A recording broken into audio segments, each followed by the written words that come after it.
Hi, I just wanted to show you some quick techniques for coloring in stamped images.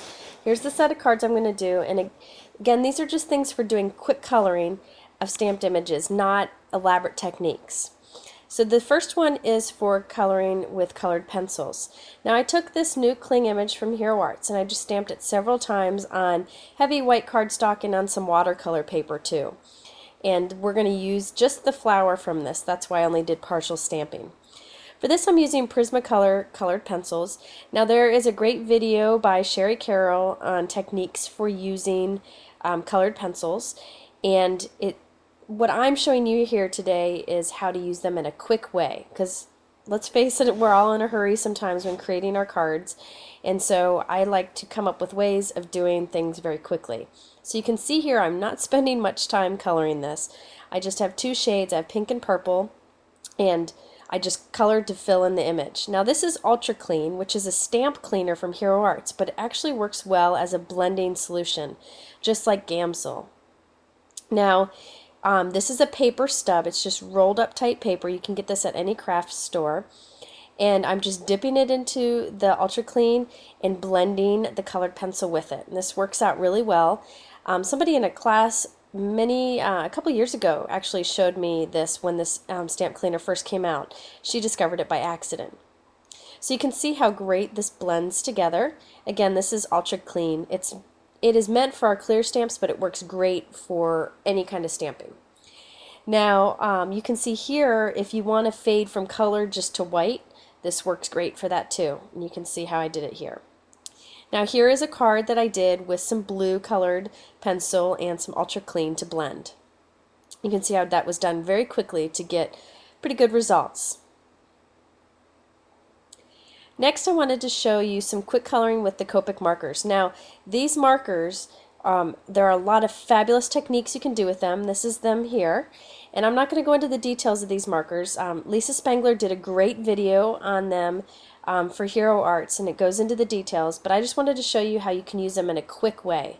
What I do is I start out by coloring really quickly with a really light shade, just to kind of saturate the paper. Now keep in mind that I'm just coloring in the flower, and it doesn't matter if I go outside of the lines because I'm going to cut them out. That also makes the coloring quicker for me because I'm faster at cutting than I am coloring. So I did a really light color, really heavily on the paper. Now I'm doing some purple on the inside. Again, you can see I'm just scribbling, not doing any kind of fabulous coloring here. And then I'm going to go with a more true shade of purple on the edges. And again, there are great things you can do with the blending ink and so on and so forth with these markers, but I just wanted to show you how you can quickly keep layering color in a very fast way and get pretty good results. So now I'm going back over with that light color that I originally put down first. And so now I'm going back and just doing one more quick layer of the two heavier colors, the two darker colors, and then you can see it blends pretty nicely. So this is a way you can use these markers in a very quick way. And finally, back with the light, and you can see the blending really works well this way.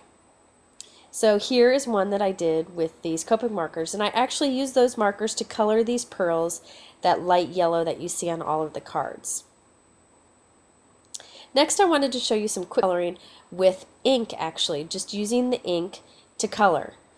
These I'm doing with Distress ink because Distress ink works really good with water, and that's what I'm going to do here today. So this is an inking tool, ink blending tool from Ranger, and you want to use the foam applicator for ink blending. So I'm going to go ahead and start out by applying some of the orange Distress ink first. Just doing it real quick over the flower. It doesn't have to be perfect. You can see it's all uneven, but it really doesn't matter. Now I'm going to take another piece of foam on my ink blending tool, and I'm going to blend the red from the outside in. See how it started out with that rectangle of color? That's why you want to ink off of your image first, over to the side, and then slowly work onto it so you don't get big blotches of color. So you can see I'm just kind of starting off to the edge and then blending it in. I never really reach that middle, so you get the shades of color, and so it's yellowy orange in the middle and red on the outside. You can see that was really quick to do, and now I just cut it on out.